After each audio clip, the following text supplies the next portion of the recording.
गांव की परिधि पर मौजूद एक पुरानी हवेली, जहां रेत के झोंके तेजी से बिखरे हुए हैं, सबको डराते हैं। लोग कहते हैं कि हर रात हवेली के दरवाजे पर एक रहस्यमय साया दिखता है, जो कदमों की आवाज सुनकर अचानक गायब हो जाता है।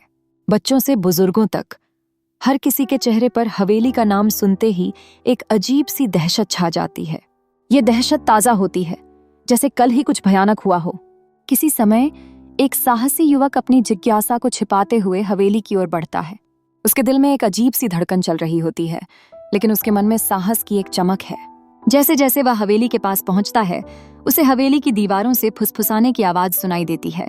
यह ध्वनि मानो उसे बुला रही हो, उसकी असमंजसता को और बढ़ा रही है।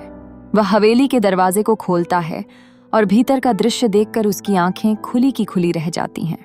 भीतर अंधेरा है, केवल चांद की हल्की रोशनी सभी रहस्यों को छुपाने में मदद कर रही है। अचानक एक तीखी ठंडी हवा उसके शरीर को चीर देती है।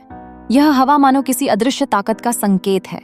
वह एक पुरानी तस्वीर की तरफ बढ़ता है, जिसमें एक खूबसूरत महिला की तस्वीर है, जिसकी आंखों में एक गहरी पीड़ा समाई है। उसकी जिंदगी का रहस्य भी इसी तस्वीर में छिपा हुआ है।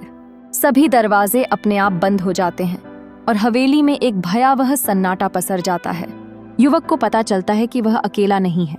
एक अदृश्य शक्ति उसके चारों ओर घूम रही है। यह भूतिया आत्मा है, जो सदियों से इस हवेली में कैद है। वह अपनी दास्तान सुनाते हुए उसकी मदद के लिए पुकारती है। युवक की आंखों में आश्चर्य और डर का समावेश होता है। क्या वह इस भूतिया आत्मा की मदद कर पाएगा, या उसकी जिंदगी भी इस हवेली के रहस्य में खो जाएगी? इस रात का अंत क्या होगा, यह तो वक्त ही बताएगा, लेकिन वह जानता है कि यह केवल शुरुआत है।